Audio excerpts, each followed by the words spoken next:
वे गौरचंद्राय राधिकाय तदालय कृष्णाय कृष्ण भक्ताय तद्भक्ताय नमो नमः। हरे कृष्णा कृष्ण कृष्ण हरे हरे, हरे राम राम राम हरे हरे। श्री राधा रानी के प्राकट्य का परम पावन उत्सव है। आज हम उनकी प्राकट्य की संपूर्ण कथा की अनेक पुराणों में जो दी गई है उसका विशेष रूप से वर्णन करेंगे, चर्चा करेंगे। तो आज जानेंगे हम कि राधा रानी के भजन पूजन की क्या जरूरत है। श्री राधा रानी का नाम श्रीमद् भागवत में नहीं है, क्यों नहीं है? श्री गोलोक धाम में श्री राधा रानी का प्राकट्य किस प्रकार से हुआ, राधा रानी का तत्व क्या है जो कृष्ण ने बखान किया, श्री राधा रानी का गोलोक धाम से पृथ्वी पर आने का क्या कारण बना, वृषभानु महाराज ने कौन सा ऐसी तपस्या अनुष्ठान किया जिससे उनको राधा रानी पुत्री रूप में प्राप्त हुई। पूर्व जन्म में वृषभानु महाराज और कीर्तिदा माता कौन थे, राधा रानी का प्राकट्य मध्याह्न में किस प्रकार से हुआ और राधा रानी के प्राकट्य की कथा श्रवण का शास्त्रों में क्या महात्म्य और फल बताया गया है। तो इन सब बातों की आज हम चर्चा करेंगे। आरंभ करते हैं। राधा मेरी स्वामिनी, मैं राधे तेरो दास, जन्म जन्म मोहे दीजियो वृंदावन को वास, राधा कुंड को वास। राधा राधा नाम जो सपने में भी ले, ताको मोहन सावरो झट अपनो कर ले। बड़ा ही गूढ़ तत्व है इसमें। जैसे ही श्री राधा रानी की थोड़ी सी भी कृपा साधक पर हो जाती है, श्री कृष्ण उसे अपना मान लेते हैं, स्वीकार कर लेते हैं। और यही बात नारद जी को भगवान स्वयं भविष्योत्तर पुराण में बता रहे हैं। बिना राधा प्रसादेना कृष्ण प्राप्ते न जायते, ततः श्री राधिका कृष्णो स्मरणीयो सुसंयुक्तो। राधा रानी की कृपा के बिना कृष्ण की प्राप्ति नहीं हो सकती है। ततः श्री राधिका कृष्णो, इसलिए राधा और कृष्ण का भजन एक साथ करना चाहिए। आगे कहते हैं, प्रेम भक्ति यदि श्रद्धा मत प्रसाद यदि इच्छसी। हे नारद, अगर तुम चाहते हो तुमको मेरी प्रेम भक्ति मिल जाए, मत प्रसाद मेरी कृपा प्रसाद तुम पाना चाहते हो, तदा नारद भावेन, हे नारद तब तुम राधाय राधको भव, श्री राधा रानी के पुजारी बन जाओ, उनके सेवक बन जाओ, उनके भक्त बन जाओ। मदीय परम पूजन गुरु महाराज ओम विष्णुपाद अष्टोत्तर शशि दंडी साईं भक्ति वेदांत वामन गोस्वामी महाराज इसके बारे में बड़ा सुंदर बताते हैं। कहते हैं, श्री राधा रानी के अनुगत्य के बिना, यानी उनकी शरण लिए बिना कृष्ण की सेवा नहीं मिल सकती है।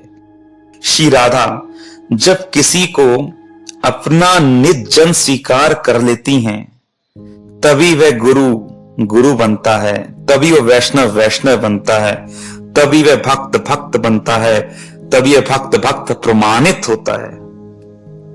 भक्ति विनोद ठाकुर जी कहते हैं, राधा भजन यदि मति नहीं गेला, कृष्ण भजन तब अकारण गेला।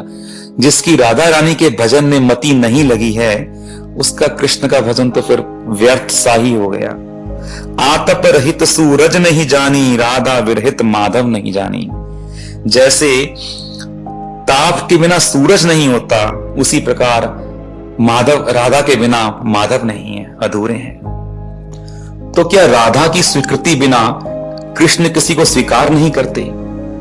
नहीं करते, क्योंकि श्री गुरुदेव कह रहे हैं, राधा रानी सेवा रानी है, वह कृष्ण सेवा की गुरु है। राधा जी की सखियां मंजरियों की शरण लेकर ही कृष्ण की सेवा की योग्यता और अधिकार को प्राप्त किया जा सकता है। कैसे सेवा करनी है इसको समझा जा सकता है, सीखा जा सकता है और तभी श्री कृष्ण की सेवा पाई जा सकती है। श्री गुरु महाराज कहते हैं कि अनेक लोग कहते हैं कि श्रीमद् भागवत वैष्णव शास्त्र है, पर इसमें राधा रानी का नाम तो है ही नहीं। जिनको लेकर कृष्ण की सारी लीलाएं होती है उनका उल्लेख ही नहीं है, तो क्या श्रीमद् भागवत प्रमाणिक है?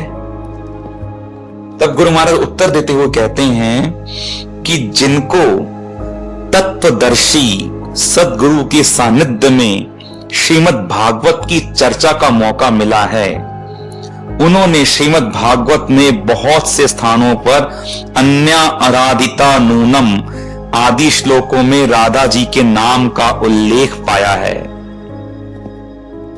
इसका अर्थ यह है कि राधा रानी का नाम श्रीमद् भागवत में है तो सही, परंतु वह छुपे रूप में है, स्पष्ट रूप में बहुत ही कम दिया गया। जैसे अन्य आराधिता नूनम भगवान हरिमीश्वरा तन्नो विहाय गोविंद प्रीतो यामन यद्रह, अर्थात जिन्होंने श्री कृष्ण की अनन्य आराधना की है, उनको प्रसन्न किया है, वही श्री राधिका है। सुखदेव गोस्वामी ने जो राधा रानी की चर्चा की है उन्होंने व्यंजना विधि से की है, अभिधा विधि से नहीं की। व्यंजना होता है इशारा करना और अभिधा होता है सीधा सीधा बोलना।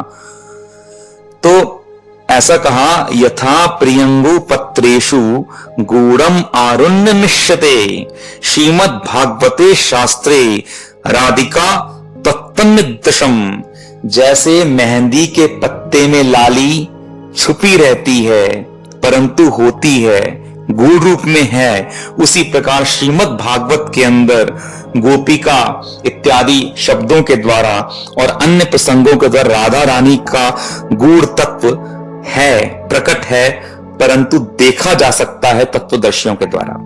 तो राधा नाम स्पष्ट रूप से ना लेने के कारण जो पुराणों में मिलता है, ब्रह्मवत पुराण में कहा गया कि श्री राधा नाम मात्रेण मूर्छा षण्मासिकी भवेत। राधा जी का नाम लेने मात्र से महाभागवत सुखदेव गोस्वामी की 6 महीने की समाधि लग जाती थी। तब परीक्षित महाराज को 7 दिन में कथा किस प्रकार से सुना पाते। नो चरेता मात स्पष्टम परिसित हित कृन्मुनि, सुखदेव गोस्वामी परीक्षित का हित करने के लिए उन्होंने स्पष्ट रूप से राधा नाम का उच्चारण इसलिए नहीं किया। श्रीमद् भागवत में कुछ प्रच्छन्न रूप से राधा जी का वर्णन हुआ है, परंतु ब्रह्मांड पुराण, ब्रह्म वैवर्त पुराण, पद्म पुराण, नारद पुराण, भविष्य पुराण, गर्ग संहिता, गोपाल तापनी उपनिषद, ललित माधव, चैतन्य चरितामृत, इन ग्रंथों में राधा रानी के चरित्र का विस्तार से वर्णन और बड़े ही स्पष्ट रूप में हुआ है। इसलिए इस विषय में संशय की कोई बात नहीं है। तो सबसे पहले हम समझते हैं कि गोलोक धाम में श्री राधा रानी का प्राकट्य किस प्रकार से हुआ। भगवान कृष्ण के द्वारा अखिल ब्रह्मांड की सृष्टि कर दी गई थी और उसके बाद अकेले तो लीला नहीं हो सकती और एको अयम बहुसयाम के साथ उन्होंने लीला विस्तार के लिए उनकी इच्छा से उनके वाम भाग से एक कन्या प्रकट की। उस कन्या ने प्रकट होते ही पुष्प लाकर भगवान के चरणों में अर्पित कर दिए, अर्घ्य प्रदान कर दिया और गोलोक के रास मंडल में वह कन्या क्योंकि कृष्ण की ओर प्रकट होते ही दौड़ पड़ी, इसलिए पुराणों ने धावती राधा उनका नाम राधा निश्चित किया। क्योंकि वह कृष्ण के प्राणों से आविर्भूत हुई थी, इसलिए वो कृष्ण को अपने प्राणों से भी अधिक प्यारी थी। वह प्रकट होती ही पूर्ण युक्ति रूप में प्रकट हुई। उनकी नित्य आयु जो है 14 वर्ष 2 महीने 15 दिन की है और वो उसी आयु के रूप में प्रकट हुई। नीले वस्त्रों से सुशोभित थी, मंद मंद मुस्कान वाली श्री राधा रानी मनोहर वनमाला, हीरों के हार, रत्न से बने हुए बाजूबंद, कंगन, अनेकों अमूल्य आभूषणों से सुसज्जित थी। मुस्कुराते हुए वो श्री कृष्ण के साथ उनके सिंहासन पर विराजमान हो गई। कृष्ण भी नित्य किशोर रहते हैं। उनकी नित्य आयु 15 वर्ष 9 महीने और 7 दिन की है। तब उनको आगे लीला करने के लिए सखा और सखियों की आवश्यकता है, तो राधा रानी के रोमकूपों से उनके ही जैसी रूप और वेश सज्जा वाली अनेकों सखियां प्रकट हो गई। ब्रह्मवैवर्त पुराण में कहा गया, वभूव गोपी संगश्च राधाया रोमकूपतः, और उसी प्रकार से कृष्ण के रोमकूपों से अनेकों गोप प्रकट हो गए। श्री कृष्ण ने स्वयं राधा रानी से उनके तत्व का वर्णन किया, राधा तत्व बताया, और वो कह रहे हैं कि हे राधा रानी, तुम मेरी प्राणों से भी अधिक प्रिय हो। जो तुम हो वही मैं हूं, और हम दोनों में कोई भी भेद नहीं है। यथा त्वं च तथा अहम च भेदे ही नावयोर ध्रुवम। जिस प्रकार से कुमार मिट्टी के बिना कलश नहीं बना सकता, स्वर्णकार सोने के कुंडल नहीं बना सकता सोने के बिना, उसी प्रकार तुम्हारे बिना मैं सृष्टि करने में सक्षम नहीं हूं। हे राधिके, तुम परम शक्ति हो, मैं परम पुरुष हूं। वेदों में यही बताया है।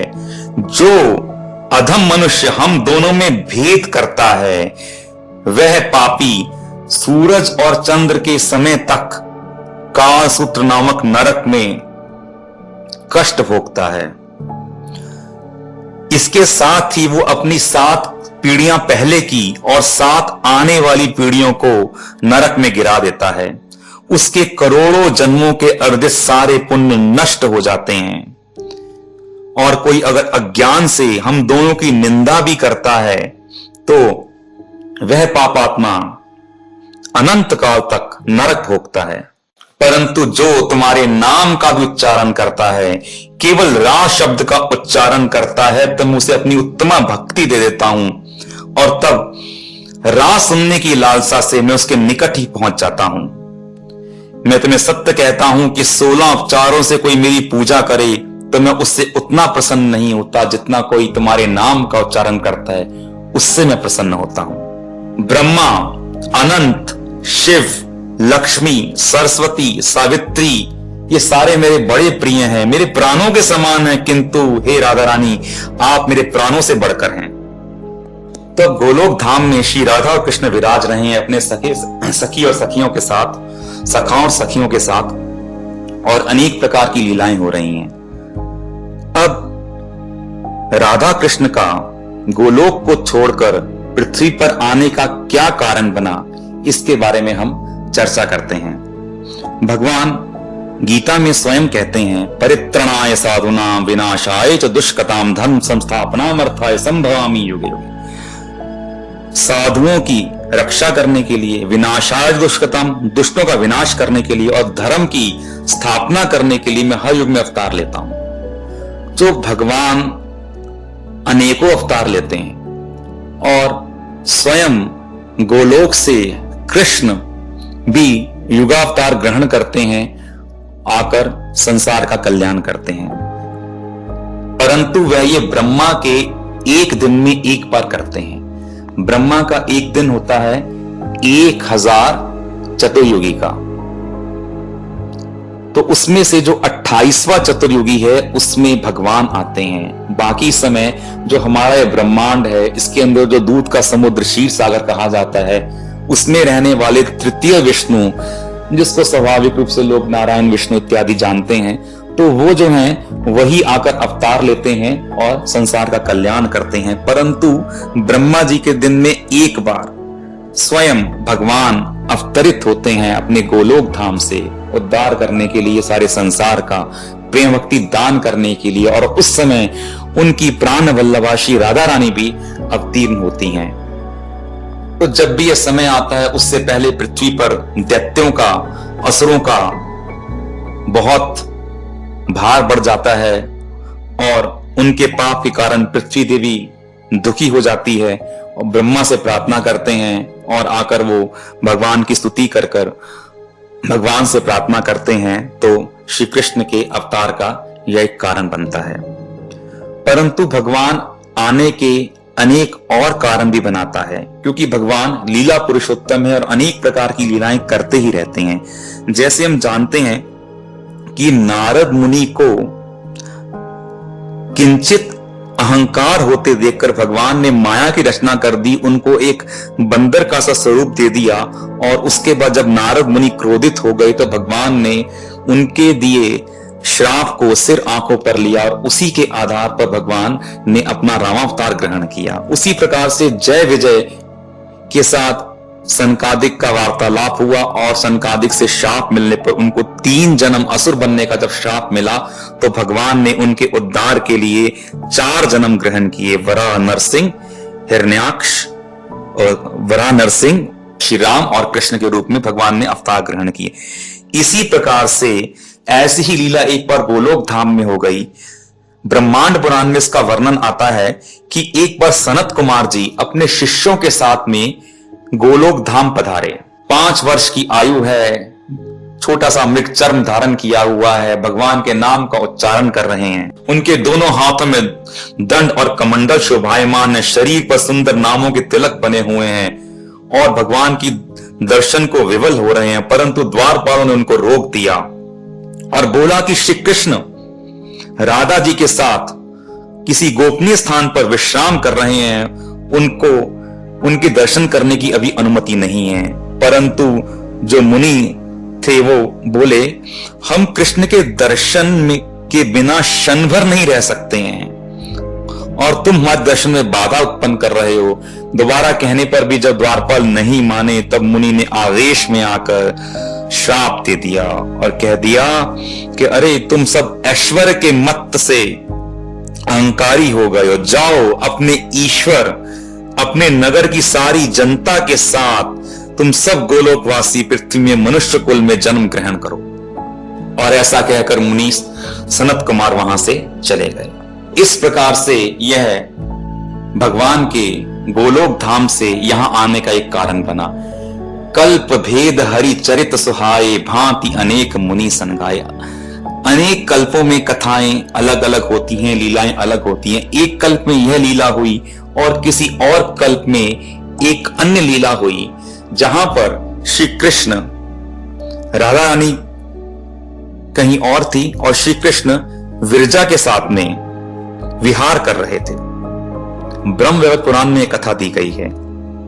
तो उसी समय राधा रानी वहां आई और राधा रानी के भय से जो विरजा थी उन्होंने अपने प्राण ही परित्याग कर दिए और एक नदी के रूप में परिवर्तित हो गई। 100 करोड़ योजन लंबी और 1 करोड़ योजन चौड़ी वह नदी थी। उसने गोलोक को चारों ओर से घेर लिया और उसकी परिक्रमा करने लगी। अब जब राधा रानी रास मंडल में आई तब वो दुखी होकर कृष्ण को कुछ कठोर शब्द बोलने लगी और यह सुनकर जो सुदामा था, सखा था भगवान का, वह सुन नहीं सका और उसने भी कुछ बातें कही। तब राधा जी ने क्रोधित होकर उसको असुर योनि में जाने का श्राप दे दिया।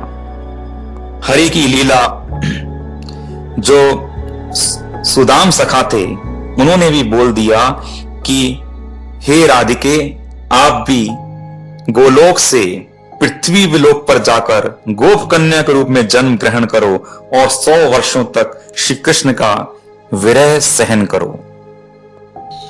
कृष्ण के विरह की बात सुनकर राधा रानी अत्यंत दुखित हो गई। तब कृष्ण ने उनसे कहा कि हे राधिके, तुम चिंता मत करो, आने वाले वराह कल्प में हम दोनों ही पृथ्वी लोक पर जाएंगे और वहां अनेकों प्रकार की लीलाओं का विस्तार करेंगे। पर राधा रानी ने कहा कि जहां पर वृंदावन नहीं है, जहां पर यमुना नदी नहीं है, जहां गिरि गोवर्धन नहीं है, वहां मेरे मन को कोई सुख नहीं मिल सकता। मैं वहां कैसे जा सकती हूं? यत्र वृंदावनम नास्ति यत्र नो यमुना नदी, यत्र गोवर्धनो नास्ति तत्र मे नामना सुखा। श्री कृष्ण ने कहा तुम चिंता मत करो, मैं यमुना, गिरि गोवर्धन, वृंदावन और 84 कोस ब्रजमंडल को लेकर सब गोलोक वासियों के साथ में ब्रज में अवतीर्ण होऊंगा। इसलिए जो अभी 5000 साल पहले 28वां द्वापर समाप्त हुआ है, उसी में भगवान कृष्ण अवतीर्ण हुए थे। उनकी इच्छा से उनके परिकरों ने पहले से ही यदु, वृष्णि, कुरु वंशों में जन्म ग्रहण करना आरंभ कर दिया था। नंद आदि सारे गोप, कृष्ण के श्रीदाम आदि सहयोगी, ये सब भी ब्रज में जन्म लेने के लिए तैयार हो गए थे। राधा रानी की भी समस्त सखियों ने उनके आने से पहले जन्म ग्रहण किया। श्री कृष्ण के आविर्भाव के केवल 15 दिनों के बाद ही वृषभानु नंदिनी श्री राधा रानी का भी आविर्भाव हुआ। तो जानते हैं कि ये वृषभानु महाराज कौन थे, इन्होंने कौन सी तपस्या की जिससे उनको श्री राधा रानी अपनी पुत्री रूप में प्राप्त हुई। तो गोकुल में एक महाभानु नाम के बड़े ही श्रेष्ठ राजा थे। ये थे तो गोप, और इनके 4 उत्तम पुत्र थे जो परम वैष्णव थे। उनका नाम था वृषभानु, रत्नभानु, सुभानु, प्रतिभानु। इनके अंदर जो वृषभानु थे वो कामदेव के समान सुंदर और सर्व गुणों संपन्न थे, इसलिए महाभानु ने अपने पुत्र वृषभानु को ही राजा बनाया। ये वैश्य कुल में जन्म लेने पर भी इन्होंने अनेकों राष्ट्र यज्ञ किए और अपने बाहुबल से बहुत से राज्यों पर शासन ग्रहण करके चक्रवर्ती सम्राट हो गए। ये परम जितेंद्रिय, परम दाता थे और सारे धर्मों को मानने वाले थे। इनके पास 50 लाख गायें थी। गर्ग संहिता में बताया गया कि जिसके पास 5 लाख गायें होती हैं उसको उपनंद कहते हैं। जिसके पास 9 लाख गायें होती हैं उसे नंद कहा जाता है, और जिसके पास 100 लाख गाय यानी 1 करोड़ गायें होती हैं उसको नंदराज कहा जाता है, जो कि नंद बाबा थे। उसी प्रकार से जिसके पास 10 लाख गायें हैं उसको वृषभानु कहा जाता है, और जिसके पास 50 लाख गायें हो उन्हें वृषभानु वर कहा जाता है। तो हमारे जो वृषभानु महाराज थे वो वृषभानु वर थे, क्योंकि उनके पास 50 लाख गायें थी। ब्रज का मतलब ही है गायों का गोश्त, जहां गायें ही गायें हो। गोलोक का अर्थ वही है जो गो, गोपी, गोपाल, आनंद वर्धयति, जो गौ, गोप, गोपी और गोपाल के आनंद का वर्धन करने वाला स्थान है। अब उसी ब्रज धाम में एक बिंदु नाम के श्रेष्ठ कृष्ण भक्त गोप रहते थे, जिनकी पत्नी का नाम था मुखरा। इन मुखरा के 5 पुत्र थे, भद्रकीर्ति, चंद्रकीर्ति, महाबल, श्रीदाम और महाकीर्ति। और इनकी 3 पुत्रियां थी, भानुमुद्रा, कीर्तिमती और कीर्तिदा। सबसे छोटी पुत्री थी इनकी कीर्तिदा। कहीं कहीं इन्हें कलावती भी कहा जाता है, जो कि वास्तव में इनके पूर्व जन्म का नाम था। वृषभानु महाराज और कीर्तिदा का विवाह हुआ था, परंतु भगवत इच्छा से बहुत प्रयास करने पर, यज्ञ, दान, अर्चन, पूजा सब करने पर इनको किसी प्रकार से किसी पुत्र या पुत्री की प्राप्ति नहीं हुई और ये अत्यंत दुखी रहने लग गए। तब कीर्तिदा की इच्छा से एक बार यह गिरिराज गोवर्धन पहुंचे और यमुना, जो कि उसके निकट ही बहा करती थी, उसके तट पर इन्होंने कात्यायनी देवी की आराधना आरंभ की। 100 वर्षों तक तपस्या करने के बाद कात्यायनी देवी ने अपनी वाणी इनको सुनाई और कहा, हे वत्स, हरि नाम श्रवण किए बिना जीवों के कर्ण की, कान की शुद्धि नहीं होती है, इसलिए तुम सद्गुरु से हरि नाम ग्रहण करो और उसका कीर्तन करो, तब तुम्हारा मनोरथ सफल होगा। देवी की आज्ञा के अनुसार वो विरजा नदी के तट पर महामुनि क्रतु के आश्रम में गए और उनसे अपनी इच्छा व्यक्त की। तब परम वैष्णव क्रतु मुनि ने उनको कहा कि वास्तव में हरिनाम के संकीर्तन से ही कान की शुद्धि होती है और इसलिए तुम मुझसे महामंत्र ग्रहण करो। तब उन्होंने उनको ये मंत्र सुनाया, हरे कृष्ण कृष्ण कृष्ण हरे हरे, हरे राम राम राम हरे हरे। यह उपाख्यान श्री ब्रह्मांड पुराण का है। तो उन्होंने, विश्वानु महाराज ने क्रतु मुनि से यह मंत्र, महामंत्र ग्रहण करके भक्ति पूर्वक जप करना आरंभ कर दिया। यमुना के तट पर तपस्या करने लगे और अति शीघ्र कात्यायनी देवी प्रसन्न हो गई और उनकी प्रार्थना करने पर उन्होंने संतान प्राप्ति के लिए उनको एक डिंब प्रदान किया, जो कि सैकड़ों सूर्यों के समान प्रकाशमान था। एक छोटी सी डिब्बी सी उनको प्रदान की, जिसको लोग लेकर वो अपने महल में लौट आए। वहां कीर्तिदा कुमारी के सामने जब उन्होंने उस डिंब को सामने रखा तो देखते ही देखते वह डिंब खुल गया और करोड़ों सूर्यों के समान ज्योतिर्मय उस डिंब से के खुलते ही सुगंधित मनोहर हवा बहने लगी। दसों दिशाएं, जलाशय, नदी, तालाब, समुद्र, सहसा जीवों का हृदय, ये सब प्रफुल्लित हो गया। देवता, गंधर्व, विद्याधर, अप्सरा, सिद्ध, साध्य, किन्नर सभी आकाश में इकट्ठे हो गए। उस समय विष्णु, ब्रह्मा, महेश, विश्वदेव, अश्वनी कुमार, ग्रह, नक्षत्र, 49 वायु, पितृगण, ऋषिगण, मनुगण सब वहां उपस्थित हो गए। गंधर्व वाद्य यंत्र बजाने लगे, अप्सराओं ने गायन आरंभ कर दिया, साधुओं का मन प्रसन्न हो गया, मुनिगण और साधुगण स्तवन करने लग गए, आकाश से देवताओं ने फूलों की वर्षा आरंभ कर दी। यह पवित्र भादो का महीना था, शुक्ल पक्ष थी, अष्टमी तिथि थी, शुभ दिन, शुभ योग था, मध्याह्न का काल था, अभिजित मुहूर्त था, अनुराधा नक्षत्र था।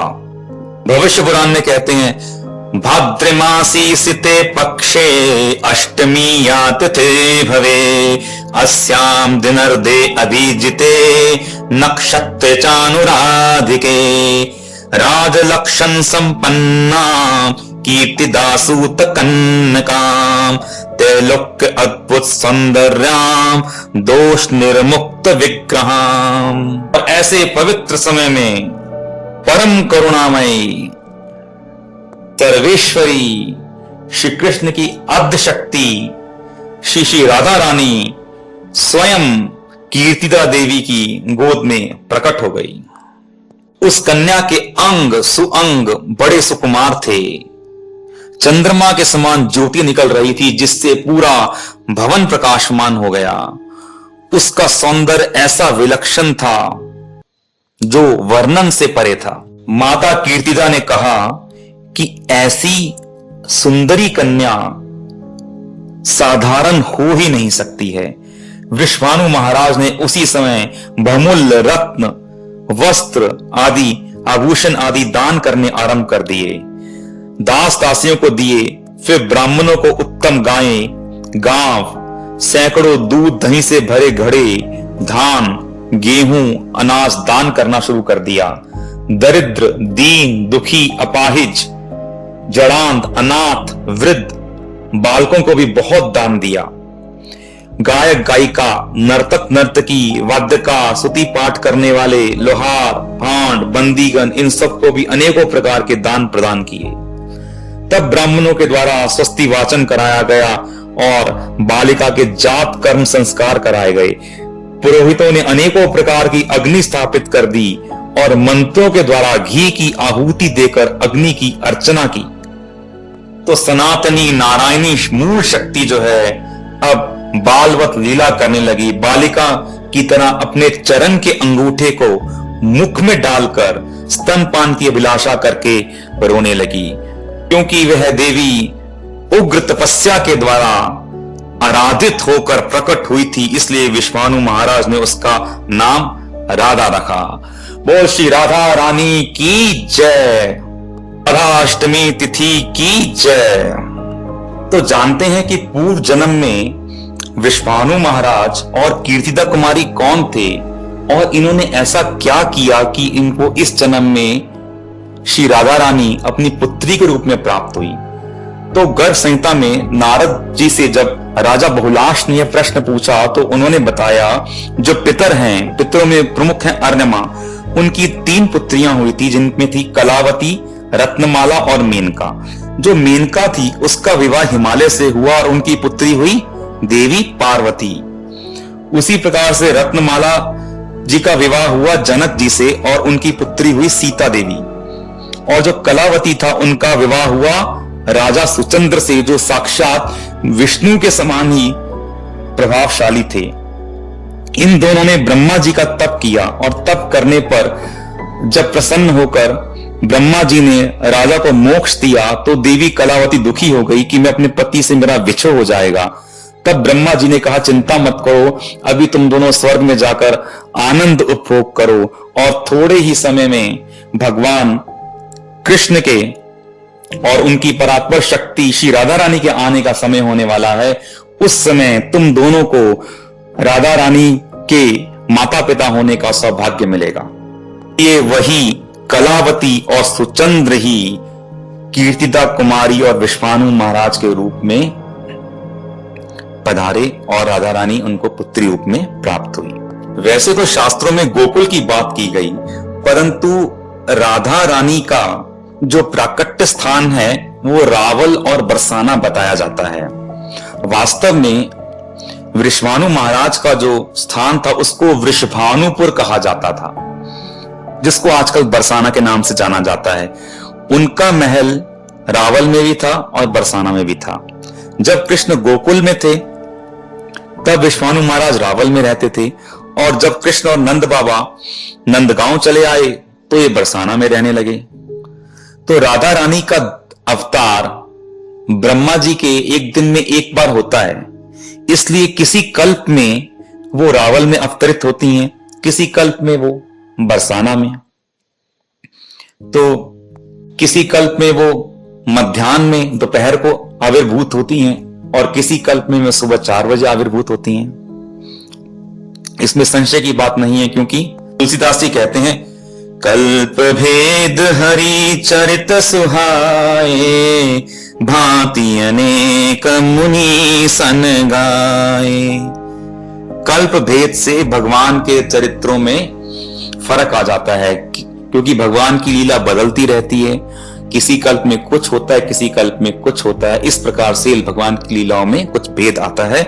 जो समझदार मुनि हैं वो इसमें संशय नहीं करते हैं और उनकी लीलाओं को अनेकों प्रकार से गाके आनंद लेते हैं। इसीलिए ऐसी कथा आती है कि किसी कल्प में वो कमल के फूल पर नदी में बहती हुई मिली, सरोवर में मिली, किसी कल्प में भूमि से प्रकट हुई, किसी कल्प में मंदिर से मिली। इस प्रकार से अनेकों प्रकार की कथाएं राधा रानी के प्राकट्य की आती हैं, जो कि सारी की सारी सही ही हैं।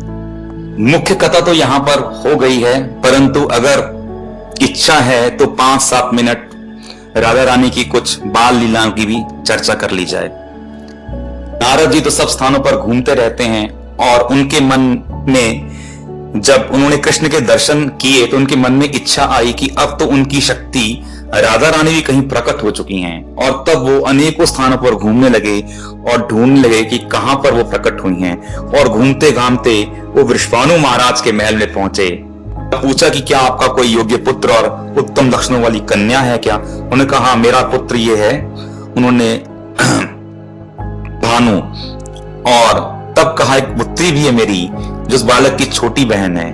और जब नारद जी ने उस छोटी कन्या को देखा तो देख के नारद जी प्रेम विवल हो गए, आनंद के सागर में डूब गए, 4 घड़ी तक स्तब्ध रह गए।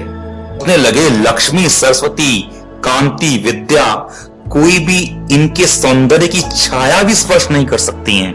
दर्शन मात्र से कृष्ण के प्रति प्रेम की अद्भुत भावना मेरे हृदय में प्रकट हो रही है। व्याकुल होकर राधा रानी से प्रार्थना करने लगे तो राधा रानी ने उनको अपना नव यौवन स्वरूप का दर्शन करवाया, जिसमें वो 14 वर्ष 2 महीने और 15 दिन का उनका जो संपूर्ण आयु का स्वरूप था उसका दर्शन करवाया। साथ में उनकी 8 सखियां भी खड़ी थी। सखियों ने कृपा करके राधा रानी के चरण पखार के उसका चरणोदक नारद जी पर डाला तो इनको कुछ होश आया। अब नारद जी ने उनके चरणों में प्रणाम करके अनेकों प्रकार की स्तुति की। इस प्रकार से नारद जी उस बालिका के, राधा रानी के दर्शन करके कृतार्थ हुए। पद्म पुराण में यह प्रसंग दिया गया है। पूजनीय गुरु महाराज श्री भक्तिवेदांत रामन गोस्वामी महाराज श्री राधा रानी की बाल्यावस्थाओं की कुछ लीलाओं की चर्चा करते हैं और बताते हैं कि राधा रानी जब थोड़ी छोटी थी तो धीरे धीरे वो घुटनों के बल चलने लगी और आधे आधे मधुर वचनों में कुछ बोलने लगी। वो हल्का हल्का मनोहारी नृत्य भी करती थी और अपने रूप लावण्य और सुंदर हंसी से माता पिता को बड़ा आनंद देती थी। ब्रह्म मुहूर्त के समय बरसाना से श्री कीर्तिदा कुमारी राधा रानी को गोद में लेकर सखियों के साथ यमुना स्नान के लिए निकली। उस समय वह गोदी में राधा रानी को लेकर ही जल में स्नान करने लगी, परंतु उस जल में एक अप्सरा जो कि दुर्वासा ऋषि के द्वारा शापित थी, वहां वास करती थी एक मादा मगरमच्छ के रूप में। उसने मौका देखकर कीर्तिदा कुमारी को ग्रस लिया, मुख में उनको दबा लिया। अब जो सखियां थी बड़ी दुखी हो गई और हाहाकार करने लगी, रोने लगी, परंतु कुछ भी करने का उनका सामर्थ्य नहीं था। परंतु श्री राधा रानी जो कि बालिका रूप में थी, उसने खुद को गोद से यमुना के गहरे जल में गिरा लिया और मकरी के मुख से कीर्तिदा कुमारी को छुड़ा लिया और लेकर बाहर आ गई। आकाश में सारे देवता राधा रानी का स्तवन करने लगे। यह चमत्कार सारी सखियों ने भी देखा और वो राधा रानी की इस ऐश्वर्यमय लीला को देखकर परम विस्मित हो गई और परम आनंदित हुई। इसलिए श्री राधा रानी जो कि माधुर्य की आगार हैं, उनके द्वारा समय समय पर कुछ ऐश्वर्यशाली लीलाएं भी प्रकट होती रही। एक दिन सरस्वती जी को साथ में लेकर ब्रह्मा, पार्वती, शिव, अनंत देव, बृहस्पति जी, ऋषिगण, गंधर्व, विद्याधर, ये सब राधा रानी की स्तुति करने आए। राधा रानी ने इनकी स्तुति सुनने के बाद इनको कहा कि देव असुर संग्राम होगा और उसमें तुम सबकी विजय होगी। समय बाद जब देवता दानवों का युद्ध होने लगा, तब कालनेमी के दो पुत्र थे, रोशन और मर्शन।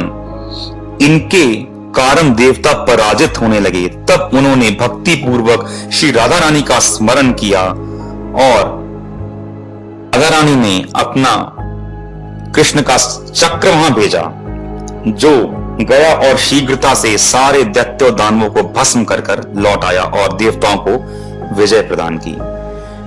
इसी प्रकार से राधा रानी जब 5 वर्ष की हुई तो एक बार सखियों के साथ वो यमुना की ओर जा रही थी और उसी समय एक दुष्ट धुंधमार नाम का राक्षस गधे का रूप धारण करके यमुना के तट पर आया और उसने वृक्षों को झचकोरना आरंभ कर दिया और उसके द्वारा गिराकर मार्ग को बंद कर दिया।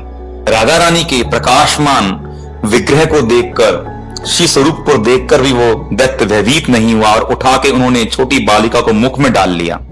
परंतु ऐश्वर्यशालिनी श्री राधा रानी ने उसी समय उसके पेट में जाकर अपने शरीर को बढ़ाना आरंभ कर दिया और इतना बढ़ाया कि 100 योजन का परिमाण उनका हो गया और उस असुर के चिथड़े उड़ गए। श्री राधा रानी पुण्य अपने छोटे स्वरूप में आ गई और देवताओं ने उस समय आकाश से पुष्पों की वर्षा करनी आरंभ कर दी और सब सखियां प्रसन्न होकर उनको हृदय से लगाने लगी। पद्म पुराण में कहा गया है कि जो श्री राधा रानी की प्राकट्य लीला की कथा का श्रवण करता है, वह सब प्रकार से सुखी हो जाता है, वह धन संपदा से परिपूर्ण हो जाता है, उसका सब तरफ मान और सम्मान बढ़ने लगता है, वह सब गुणों से संपन्न हो जाता है। अगर वो इस कथा को श्रवण के बाद भगवान की, राधा कृष्ण के मंत्र की, नाम की, महामंत्र का जप इत्यादि भी करता है तो उसकी सब प्रकार की मनोकामनाएं पूर्ण होती हैं। और श्री नारद पुराण में जहां पर राधा अष्टमी के महोत्सव की बात की गई है, वहां कहा गया है कि जो भी व्यक्ति राधा रानी के जन्म का महोत्सव भक्ति पूर्वक मनाता है, उसको श्री राधा कृष्ण के सानिध्य में, श्री ब्रज धाम में, वृंदावन धाम में वास मिलता है और वह उनके परिकरों में शामिल हो जाता है, वह उनका भक्त बन जाता है। जो भी श्री राधाष्टमी का व्रत अथवा महोत्सव करना चाहे तो उसके बारे में पहले से जानकारी दे दी गई है, आप उस कथा को सुन सकते हैं। तो अब श्री राधा रानी की इस कथा का यही उपसंहार करते हैं। करुणाम कुरु मयि करुणा भरी ते, सनक सनातन वर्णित चरिते। नारद, सनक, सनातन आदि मुनि सब उनके गुणों की चर्चा करते हैं। करुणा करने वाली श्री करुणामयी श्री राधा रानी से ही प्रार्थना है कि वो अपनी करुणा का वर्षण करें, हमें अपने श्री चरणों में, श्री कृष्ण के चरणों में प्रेम भक्ति प्रदान करें, सेवा प्रदान करें। श्री रघुनाथ दास गोस्वामी राधा कुंड पर लौटते हुए प्रेम से विवल होकर प्रार्थना किया करते थे। वही प्रार्थना हम भी बोलते हैं। तवैवस्मिन् तवैवस्मिन् तवैवस्मिन् तवैवस्मिन् न जीवामि त्वया विना, न जीवामि त्वया विना। इति विज्ञाय देवी तम्, इति विज्ञाय देवी तम्, नैमां चरणान्तिकम्, नैमां चरणान्तिकम्। तवैवस्मिन् तवैवस्मिन्, हे श्री स्वामी राधा रानी, मैं आपका ही हूं, मैं आपका ही हूं, या फिर मैं आपकी ही हूं, मैं आपकी ही हूं। ना जीवामी त्वया विना, आपके बिना, आपके चरणों के बिना, आपकी सेवा के बिना हम जीवित नहीं रह सकते हैं। इति विज्ञाय देवीतम, इतना जानकर हे स्वामिनी, नैमां चरणान्तिकम, हमें अपने चरणों की शरण प्रदान कीजिए, अपने चरणों की भक्ति प्रदान कीजिए, अपने चरणों की सेवा प्रदान कीजिए। परम करुणा में श्री राधा रानी की जय हो, परम करुणा लाडली जू की जय हो, आनंद कंद वजंद नंदन श्री कृष्ण चंद्र की जय हो, समस्त भक्त वृंद की जय, हरि गुरु वैष्णवों की जय हो। वांछा कल्पतरुभ्यश्च कृपा सिंधुभ्य एव च पतितानां पावनेभ्यो वैष्णवेभ्यो नमो नमः।